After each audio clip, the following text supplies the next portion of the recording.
Welcome to the CS Week Marketplace webinar series. CS Week Marketplace offers fresh perspectives and strategies presented monthly by knowledge specialists from the Conference 37 Platinum and Gold sponsors. I am John Stild and I'm with CS Week and I'll be your moderator today. CS Week and Conference 38 will be held from May 5th through the 9th at the Henry B. Gonzalez Convention Center in San Antonio, Texas.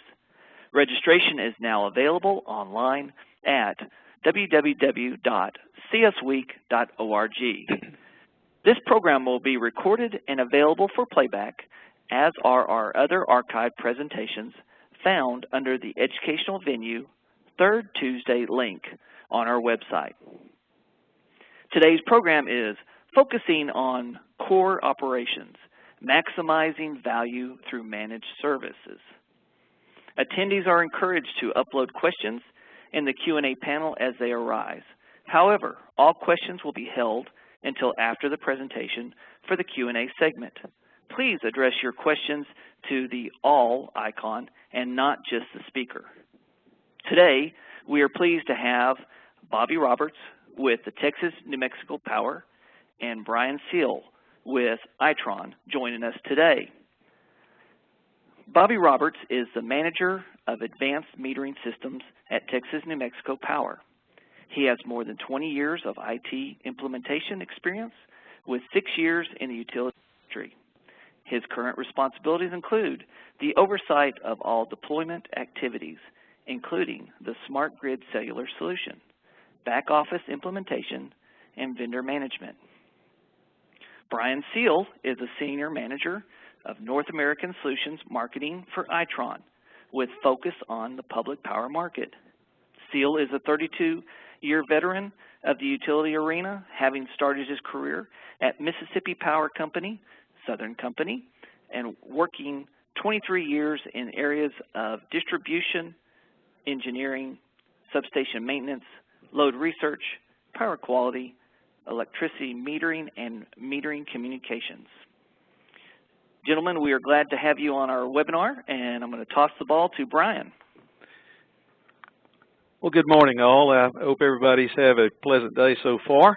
Would like to talk about managed services and maximizing value through those managed services. And before we get off into what is managed services and what does this mean for you, and then Bobby will take us through the Texas New Mexico experience, I want to talk a little bit about why this is important. And so we know in my 32 years of being in the industry have seen a lot of change. We see more and more sensor data, intelligent electronic device data coming online. There's more and more data coming. We've got to get a hold of that data and do what we need to do to bring value to that. There is going to be increased competition for qualified people to operate the collection systems required to bring that data in. In complicating that, utilities really just need actionable data. What does this data mean to me, and what do I need to do about it right now to bring value to the utility? The last thing to think about is that customers are also expecting utilities to operate their system with increased reliability using this data. So how can we do that, and how can we bring value to that equation, if we would? So I wanted to talk a little bit about managed services. You hear a lot about hosted solutions, but what's the difference between managed services and hosted? So let's address that real quick. There are three elements for managed services, and those elements really make up secure IT infrastructure. This is the hardware and the pieces and parts that come together to provide a solution that is hosted somewhere in some network operations center, if you would, and then the IT operations to actually operate the equipment. Now, they're not operating perhaps the collection software, but they're keeping the IT infrastructure up, they're keeping it running, they're keeping it current. And then finally, the best piece of this is that of the managed services piece is AMI operations. So AMI operations is when all this stuff comes together and somebody is running the system, gathering the data, and then providing that data to the utility. So all three of these pieces make up managed services. If you're in a hosted environment, you get the first two, the secure IT and infrastructure and the IT operations, but not necessarily the last piece. And so we think that last piece is what makes this so valuable to utilities going forward. So what are some of the benefits?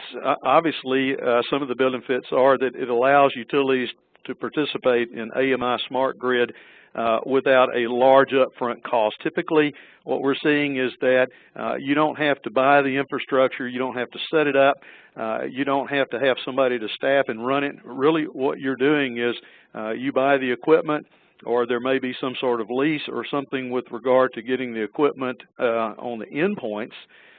But somebody has already stood up all the infrastructure necessary to operate and collect and bring that data back to the utility. So you don't have any of that upfront cost to do that. It allows utilities to start small and grow their system. That's a huge piece to most any company. You want to start where you are today, and you want to know that you have the ability to grow where you would like to grow in the future. One of the things that we're seeing with a lot of utilities is that, listen, we want to focus on what we do best, and we don't want to be burdened with the day-to-day operation of a system. And so managed services allows the utility to do both of that. Managed services allows AMI managed tasks to take place and the utility to focus on their core expertise. Probably, and not least important, but probably the most important piece of this is, or an important piece is that it allows a predictable cost model. Boy, wouldn't it be great to know that what I pay for gasoline for my car is locked in for 5 years or 10 years at a price that I can afford today. Well, that's what we're seeing with managed services, is a predictable cost model so that I know what my costs are for a determined period of time. So let's talk a little bit about the U.S. electric market, and this data came from the EIA. If you've not been to the EIA website, you should do so. There's a lot of information out there. This data comes from the latest that I've seen, which is 2011, and it breaks up and shows the market. And it shows the IOUs typically about 67% with 91 million customers. But if you looked at the what I would consider the public power, which would be the munis and the co-ops, there's about 20 million, a little over 20 million, 40 million customers that make up that public power sector. So it's quite a large piece, and I think going forward, this is going to be a very important group of folks to pay attention to with regard to managed services. We'll show you why in just a second. Interesting chart from our Navigant Research folks. They did a report last year, and I know they're working to update that report this year. But what we're seeing in this chart is really what the sales of metering, AMI meters, have done and are predicted to do over the next few years. So everybody recalls that there was a stimulus program actually in 2010, 2011. Those were kind of peak years, 2012. And we start seeing a roll-off in AMI solutions that are delivered. And we see that come back up in 2017, 2018, turning back down possibly toward the beginning of the 2020s. And a lot of that became, the dip is really because of the stimulus, or could have been exacerbated by the stimulus. But what's catching that bottom is that the public power sector is starting to move, or moving a little bit quicker to adopt AMI technologies. And this rise has to do with the public power, has to do with the public power sector. And as we move further down the line toward the 2020s, we see that some of the IOUs that were early adopters in AMI are actually starting to look at second generation systems and bringing those guys online. Another point of interest is what Navigant says today is somewhere about a 30%, 35% penetration of AMI goes in the early 2020s up as high as above 80% penetration, which is a fantastic adoption rate of AMI. And so we'll see if that actually pans out. but it does tell us the trends are upwards with the uptake of AMI, especially in co-ops today, co-ops and munis, and moving into the IOU and second generation. Next slide we want to take a look at is and how it looks at managed services, or something that Navigant was calling AMS. I know our friends in Texas refer to AMS as their AMI, but in this piece is AMS, AMI Managed Services, and we're going to look at the revenue of the U.S. market. And what's interesting in this is that you'll see starting in 2012 there is an uptake in this particular market. And if you look at the cooperatives and other public power such as munis, in the green and the red, those guys are moving up. We also see an uptake in the blue area, which would be the investor-owned utilities. But most of the growth seems to be down in the public power and cooperative space. So we see approximately in 2012, we see approximately $350 million per year in 2013 to $750 million a year in AMS, AMI Managed Services revenue, just in the co-op market alone out in 2020. So there's significant growth, significant concentration of effort in that field. Put this slide in just to give a feel for what the co-op market looks like, and you can see, as you would expect, that there are some pretty good category, there's some pretty good numbers that might be derived through this. And what we're seeing is that only from moving from left to right in the bars, you can see that 5 million customers are really concentrated in 31 utilities. So if you looked at this 100,000 and up, there's 31 utilities of that. There's 5 million meters in that. But look at what's coming over the next. I've got 4 million, then almost 7 million, and then almost 5 million in the next block. And those are from utilities that go from 5,000 customers to 100,000. There's a lot of folks in there. So you're looking at utilities that serve smaller numbers of customers, but yet their needs are big company needs. They need the data. They need to operate in the way some of the big companies are, but maybe they're not staffed to take care of things like the big companies are.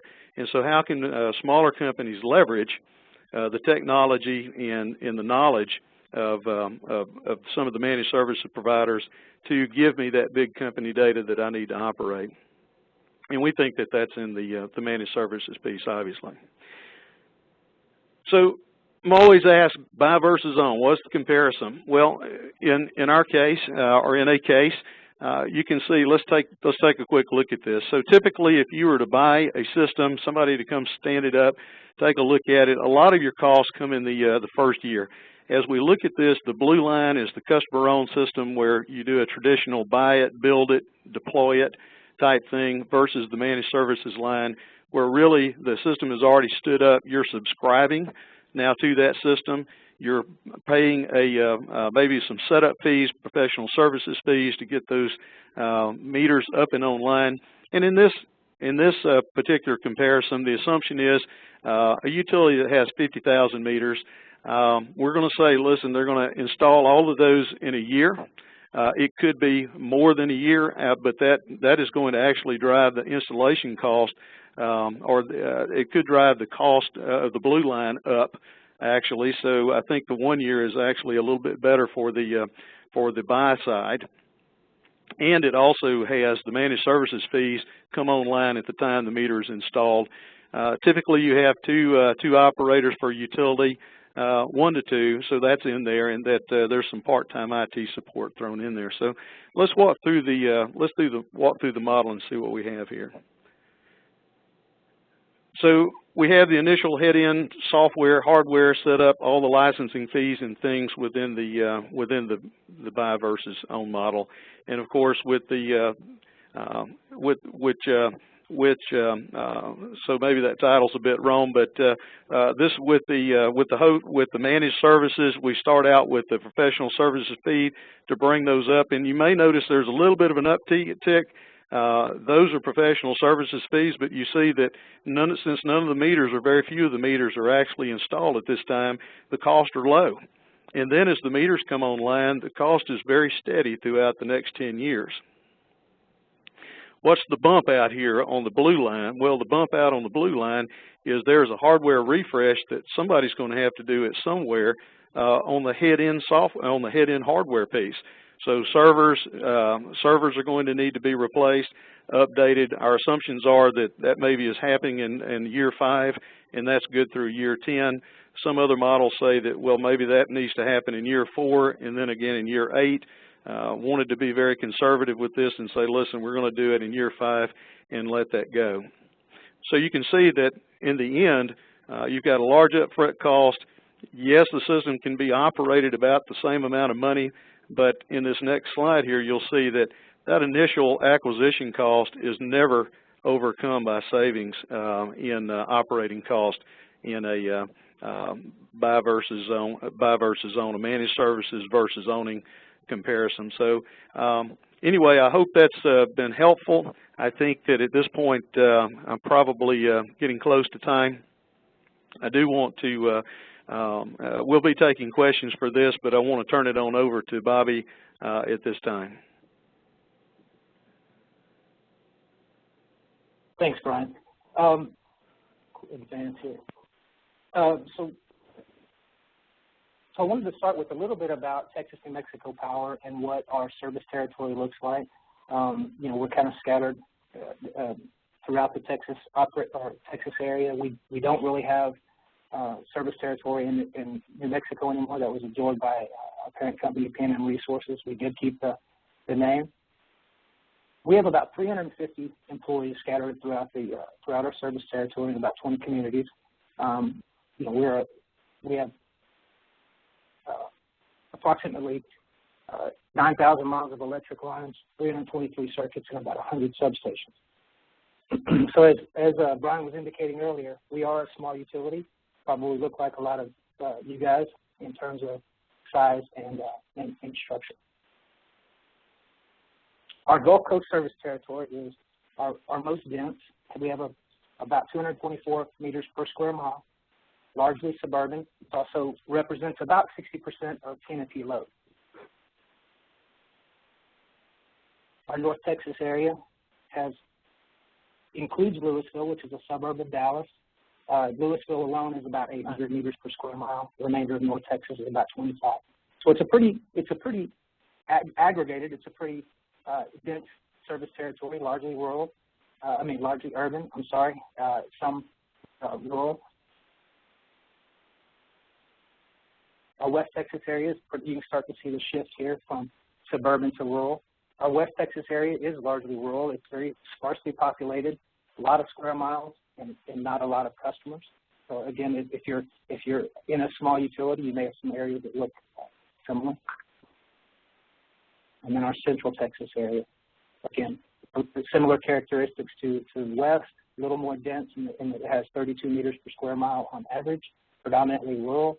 There are a couple of key cities that are included in those areas that kind of give it a suburban area, a suburban kind of feel.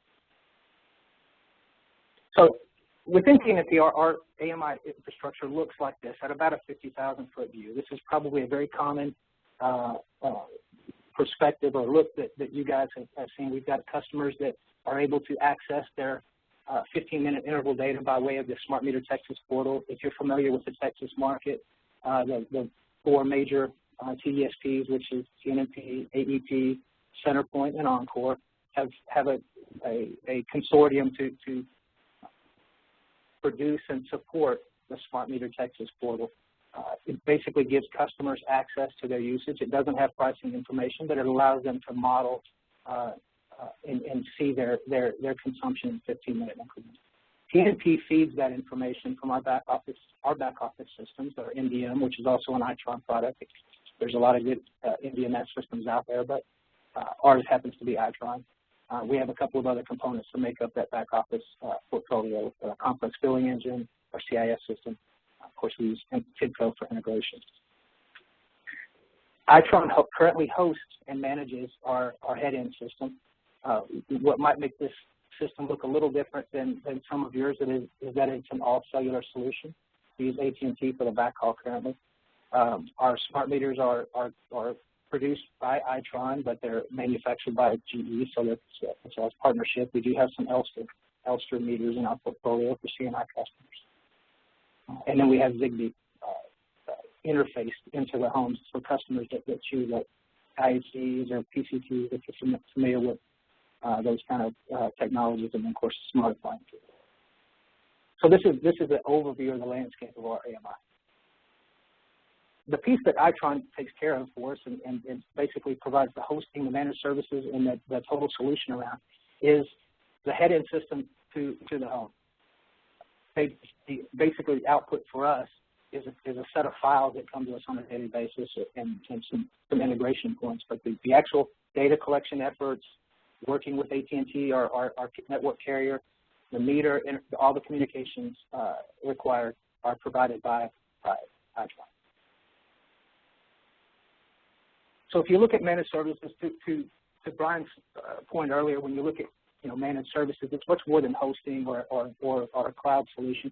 So hosting is obviously a piece of it, but they also operate the system for us, and then we're looking at future enhancements to include some analytics capability. Now, again, hosting and cloud service based, I think most utilities or most people are familiar with because we use them on a regular basis. But I think what begins to separate our managed services engagement with Itron from other cloud-based solutions is the fact that they operate the system, and basically the output is actionable rather than just data-driven. So from a hosting standpoint, I think most people are familiar with infrastructure sizing and build out, the support and maintenance, any software and operating system patches and upgrades, performance monitoring. This is all standard. I think it's pretty much out of the box hosting type services that you would expect from a vendor. Where it starts to get a little, again, separate our needs from other typical hosting or managed services engagement is around the operating. So from a TMS administration, TMS being transaction management system, that's the Itron head-end system that TNMP uses. They provide all the security administration, support services. They manage the releases, upgrades, and patches. They help us monitor the performance of the system itself. And these are all services that are kind of a little bit above a normal what you would think of as a hosted service. Deployment support. So we're about 145,000 meters deployed out of 230,000 total. So Itron provides an on-site to help us ensure that meters are provisioned, that the system's functioning properly, that the meters are communicating, that any exceptions during that process are properly resolved. They also provide RMA support and coordination.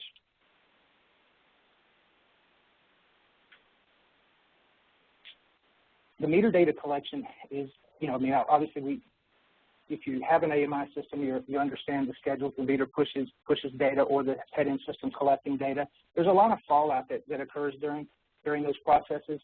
Itron currently manages all of the data recovery and cleanup efforts. So when the schedules run to push data to the head-end system, we're about 98% complete at that point in time. So that following 2% has to be recovered.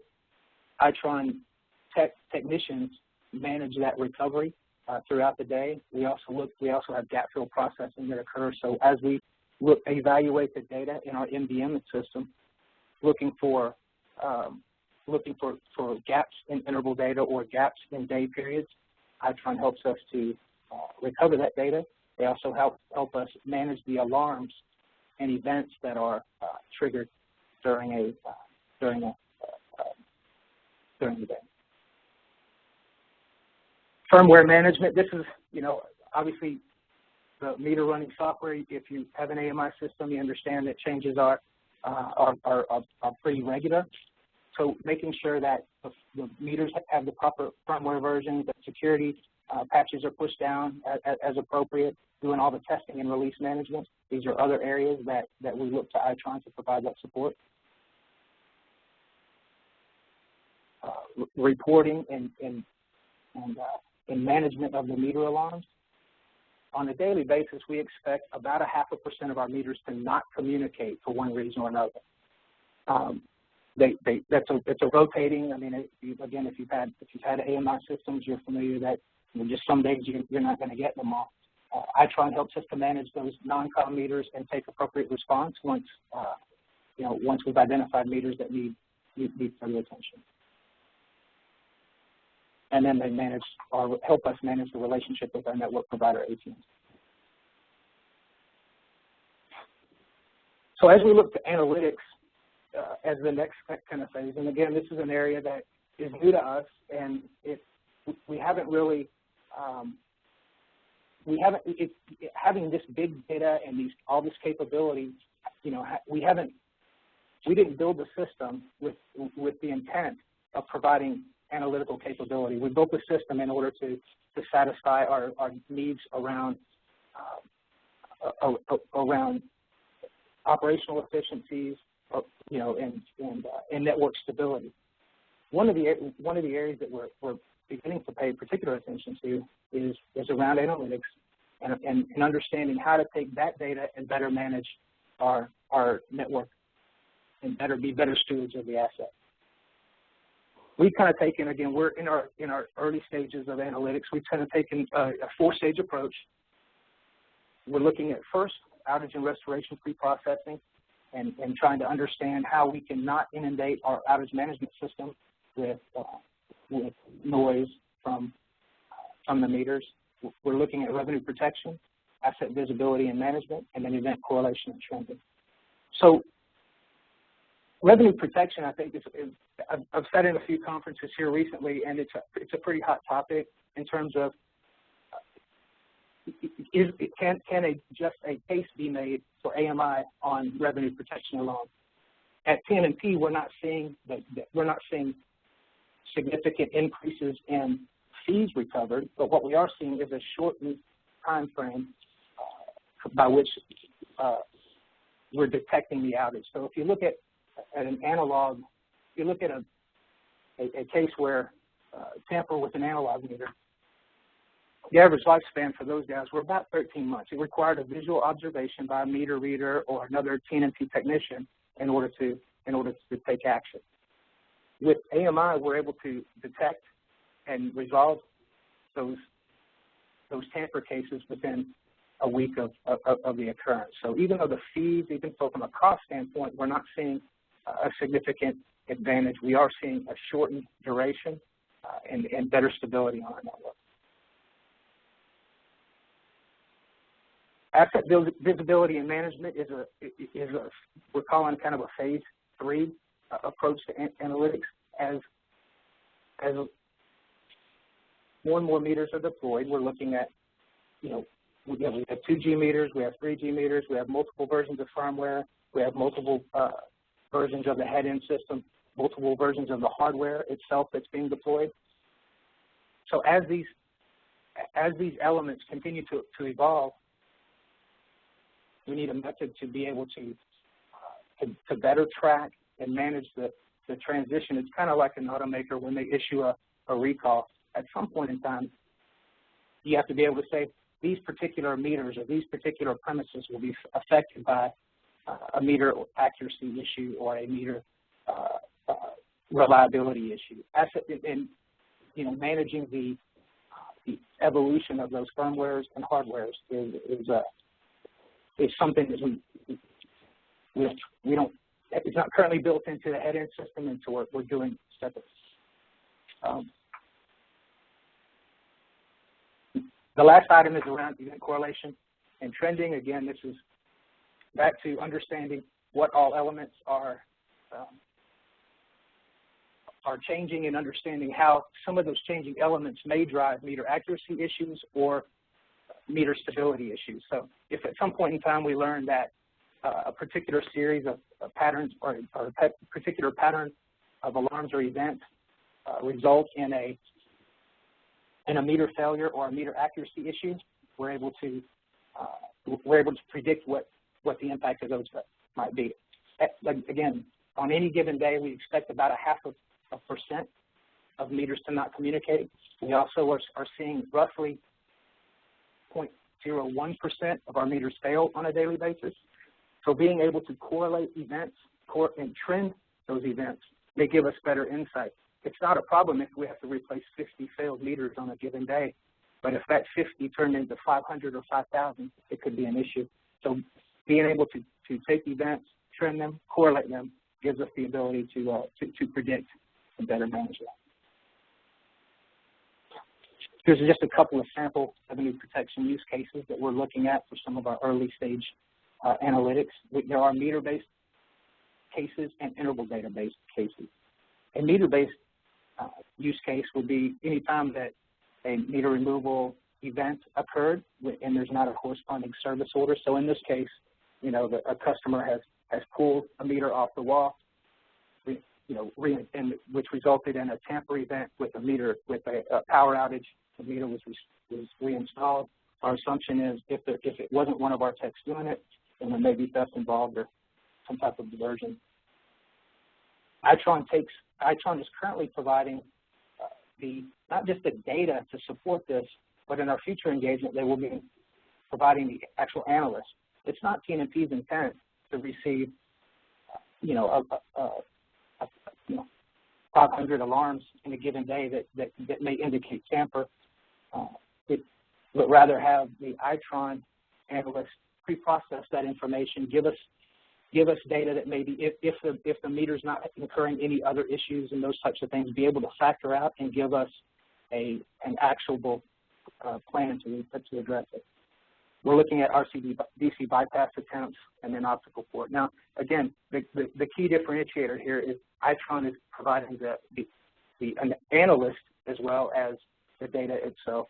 TNMP, as I mentioned on the first slide, has about 350 branded employees. There are a number of shared services folks that provide HR and payroll and accounting type services, but branded employees, which include our linemen, field techs, some of our back office run team, total 350. So we don't have a staff, an execution staff for our AMI, and at this point we look to Itron to provide that service, and of course the interval base.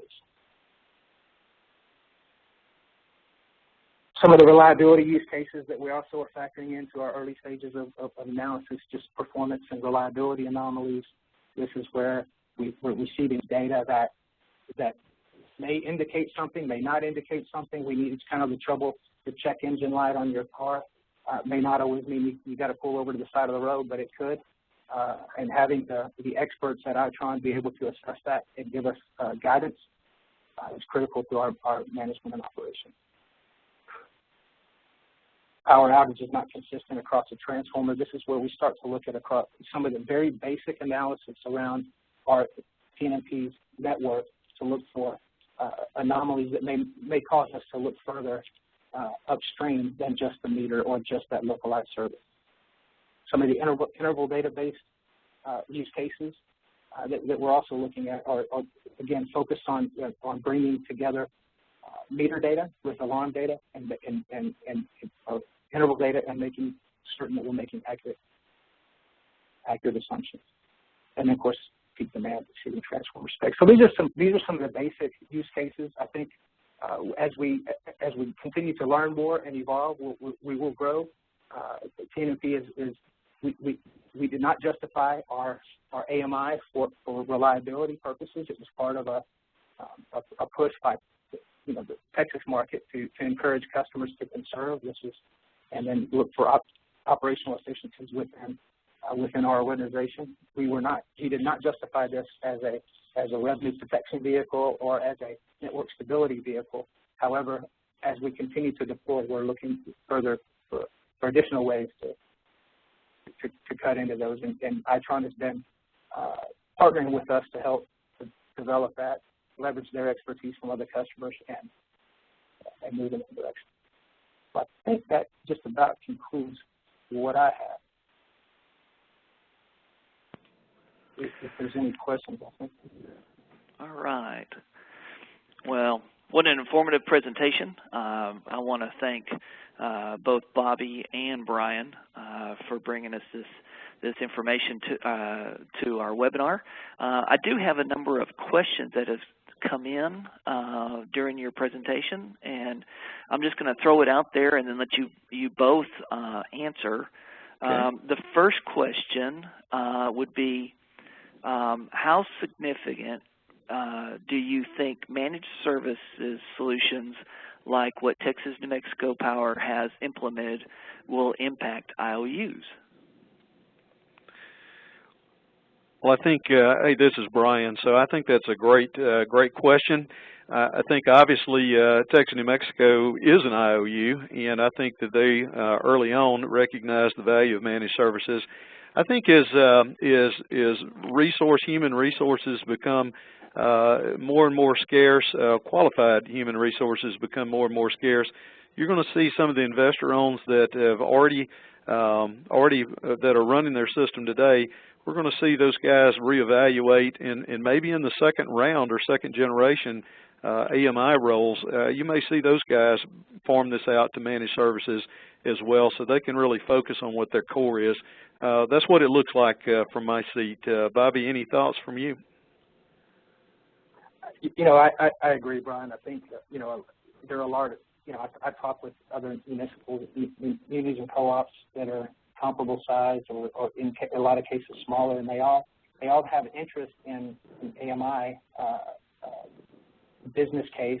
It's hard to justify when, you know, when you're talking about a muni that may have, you know, 50 to 100 employees total, you know, to support these systems. They're very complex. They're very complicated. There's a lot of moving parts. There's a lot of just oversight and management. I know from our perspective, our parent company has, you know, we have a very capable data center in New Mexico. We have very capable IT support in terms of servers and networks and databases and those types of things. You know, we're very competent in those areas. The piece that we really don't have is a good operations, you know, support to be able to run these systems, make, you know, good business decisions, and then execute them. Within PNP, our guys are fantastic at keeping the lights on, restoring power, those types of things. We're not really an operations center in terms of managing an AMI. Right. I talk to larger companies like AEP and Encore, and those guys, of course, because they're right in our backyard. And these guys have elaborate operations centers set up just to manage their AMI, the head-end system, the communication with the meters, their RF mesh networks, and keep those things alive. It's a very complicated thing to develop. It's a very complicated thing to support, and then have it. So having a partner that has that expertise, I can definitely see where it would be appealing for a small utility like us. All right, very well. Next question. Do you have any plans to add other applications to your system? And if so, how seamless is that process with a managed system? Bobby, you're in the middle of doing some of that now. Do you want to take that first?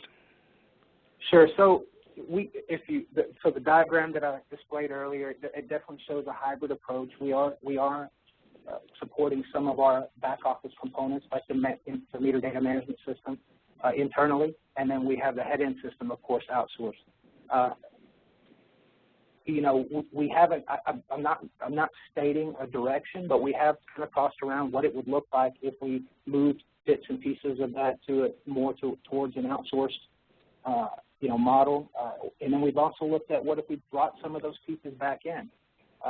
So far, there's not much of a case for bringing them internal, but as far as pushing them back out and pushing them into the hands of the experts, does have some advantages. We haven't really talked about timing or cost around that, but we have definitely talked about increasing our footprint with an outsourcing effort. Now, that said, we also are deploying an outage management system. It's through a different vendor, but we're also looking at a managed services relationship with that vendor.